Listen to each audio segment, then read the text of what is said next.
नमस्कार दोस्तों, wealth take pro channel में आप सभी का स्वागत है। थोड़ी देर पहले एसबीआई की तरफ से अपने Q4 के रिजल्ट्स की अनाउंसमेंट हो चुकी है, तो चलिए चेक कर लेते हैं।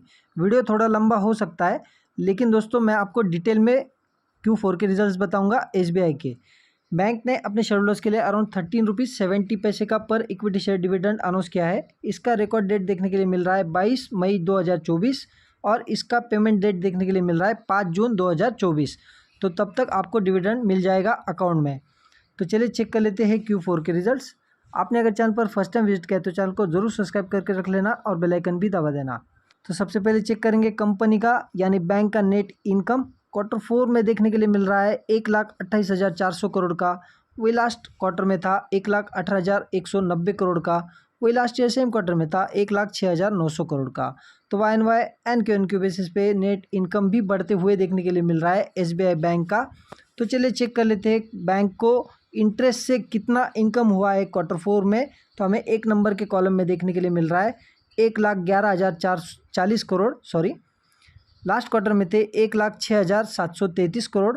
वही लास्ट ईयर सेम क्वार्टर में थे 92,951 करोड़।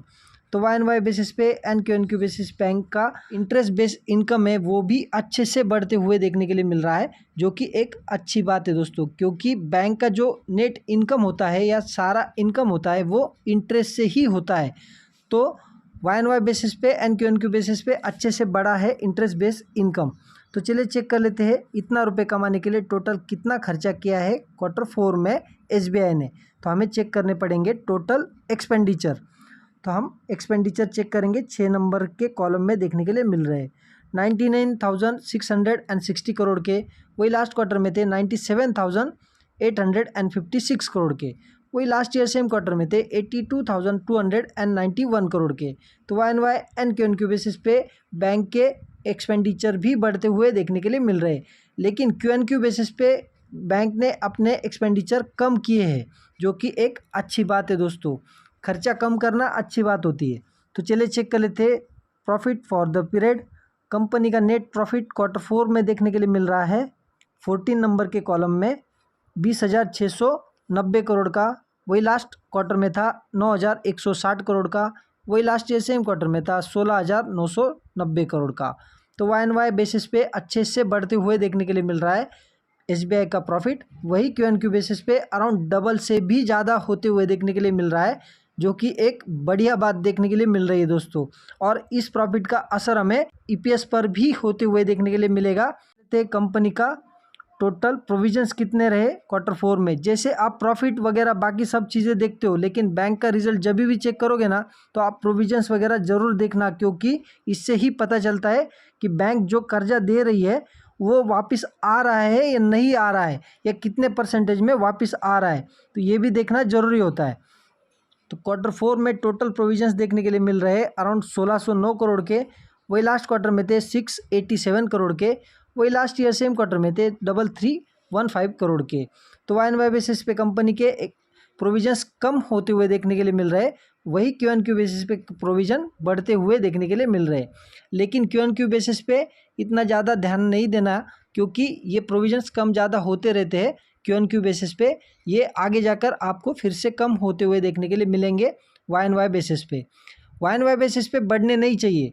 लॉन्ग टर्म में अगर कंपनी के या बैंक के प्रोविजंस बढ़ते हैं ना दोस्तों, तो वो बहुत ही ख़राब बात होती है, और लगातार बढ़ते रहना वो भी ख़राब बात होती है। तो SBI बैंक जैसे अगर अपने प्रोविजंस कम कर रही है ना, तो वो बहुत ही अच्छी बात है YoY बेसिस पे। तो चलिए चेक कर लेते हैं बैंक के gross NPA and net NPA। Q4 में ग्रॉस NPA देखने के लिए मिल रहा है 84,276 करोड़। लास्ट क्वार्टर में थे 86,748 करोड़ के। वही लास्ट ईयर सेम क्वार्टर में थे 90,900 करोड़ के। तो YoY बेसिस पे एंड QoQ बेसिस पे कंपनी के ग्रॉस NPA भी हमें कम होते हुए देखने के लिए मिल रहे हैं, जो कि एक बहुत ही बढ़िया बात है दोस्तों।